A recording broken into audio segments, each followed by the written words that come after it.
अस्सलाम वालेकुम नाजरीन, प्रोपेगेंडा किस तरह काम करता है ये जानने के लिए ये वीडियो लाजमी देखिए। मेरा नाम नसर अब्बास है। मैं वैसे टीचर नहीं हूँ, सिर्फ मैं वैसे पता चला था कि आप आ रहे हैं मंडी बहुत दिन से मैं यहाँ पे आया हूँ। मैं वैसे बैरून मुल्क में होता हूँ। एक सवाल है कि पूरी दुनिया में जहाँ पे भी हम जाते हैं कि यहूदियों की चीज़ें अच्छी हैं, उनकी क्वालिटी अच्छी है, उनके चाहे खाने पीने की चीज़ें हैं या वैसे हैं, यहूदियों की चीज़ें अच्छी हैं। हम मुसलमानों की चीज़ें अच्छी नहीं होती, क्वालिटी अच्छी नहीं होती। अगर मैं यूरोप की बात कर रहा हूँ, पाकिस्तान में तो इतनी नहीं है यहूदियों की चीज़ें, वैसे ऑल ओवर द वर्ल्ड की बात कर रहा हूँ। वहाँ पर हमें ये मसला बनता है कि हम बेसिकली मुस्लिम हैं, मुस्लिम हम वहाँ पे बहुत पसमानदा हैं, बहुत पीछे हैं। अगर कोई गलत काम कर रहा है तो वहाँ पे मुस्लिम होगा, ईसाई भी नहीं होगा, मुसलमान होगा पीछे।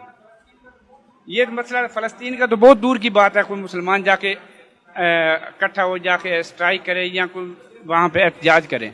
सिर्फ मसला ये कि हम मुसलमान थोड़ा तरीका बता दें हमें कि हम इसके लिए क्या पूछा। इसी बहाने चंद और बातें कर जाऊंगा आपसे। यहूदियों की जो चीज़ें बहुत अच्छी होती हैं, क्वालिटी बहुत अच्छी होती है, जैसा कि आपने कहा, कुछ चीज़ों को आप मान लेते हैं, कुछ चीज़ों पे बात की जा सकती है। पहले हम बात करते हैं, यहूदियों की चीज़ें बहुत अच्छी हैं, कोल्ड ड्रिंक बहुत अच्छी है, उनका पिज़्ज़ा बहुत अच्छा है, उनका बर्गर बहुत अच्छा है, उनकी फार्मास्यूटिकल कंपनी की दवाइयाँ बहुत अच्छी हैं। किसने कहा? किसने कहा? किसने कहा? ये किसने कहा? अच्छा, आप कह रहे हैं ना, आपको किसने बताया? अच्छा, अब मैं आप ही से पूछता हूं नए अंदाज में, कोक बेहतर है कि लस्सी बेहतर है? नहीं, मैं उनसे पूछ रहा हूं, कोक बेहतर है कि लस्सी बेहतर है? ओके, बर्गर बेहतर है कि पराठा बेहतर है? अच्छा, पिज्जा बेहतर है कि कीमे वाला नान चंगा है? जी, मैं आपसे पूछ रहा हूं। मैं अभी आगे जाऊंगा, मैं पहले सिर्फ यस नो, ये चीजों में से कौन सी चीजें किसकी बेहतर है? ओके, अब आते हैं फार्मास्यूटिकल इंडस्ट्री, जिसे फार्मास्यूटिकल माफिया कहा जाता है इस वक्त, जिसकी दवाइयां और अब आपको वैक्सीन भी जबरी लगाई जाएगी, जो सारा कुछ होगा, ये एक माफिया है।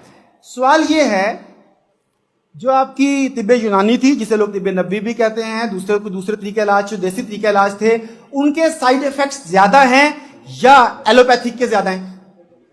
तो आप मानते भी हैं कि वो नुकसानदेह है, लेकिन आप प्रोपेगेंडा का शिकार हो गए। अब ये प्रोपेगेंडा कैसे काम करता है, this is much important to understand. हम कई हदीस में, रवायात में पढ़ते हैं, कुछ लोग डिबेट भी करते हैं, लेकिन हम लफ्ज को लेकर चलते हैं दज्जाल के ऊपर। दज्जाल निकला दजल से, दजल कहते हैं झूठ को, झूठ कहते हैं फ्रेब को, वो कहते हैं कोक खुली, खुशियां खुली। क्या ये दुरुस्त है बात? वो कहते हैं ड्यू खोली, डर की आगे जीत है। ओहो, वेरी गुड। चॉकलेट का इश्तिहार आता है और साथ लव के सिंबल बने होते हैं। जहां ममता वहां डालडा है। ये ममता और डालडा का कनेक्शन क्या है, मुझे बताइएगा जरा क्या है? ये है वो दजल, ये है वो झूठ, ये है वो फ्रेब, जिसके जरिए हमारे ज़हनों को मुसख्खर कर लिया गया। मैंने आपको बताया था पहले, शायद आप उसको बैठे थे कि नहीं, कि वो चाइनीज फिलोसोफर का call, power perceived, power achieved. उन्होंने अपनी बर्तरी का ऐसा सिक्का हमारे ज़हनों पर जमा दिया, हमने आंखें बंद करके मान लिया कि इनका निजाम ठीक है, डेमोक्रेसी ठीक है, इनका निजाम है। हमने आंखें बंद करके मान लिया इनका तरीका इलाज ठीक है, क्योंकि ये ठीक हो गए। हमने आंखें बंद करके मान लिया कि इनका तर्ज जंग ठीक होगा, अपने लोग जंग सीखने के लिए वहां भेजो, क्योंकि उन्होंने हमारे ज़हन पर यह सिक्का बैठा दिया।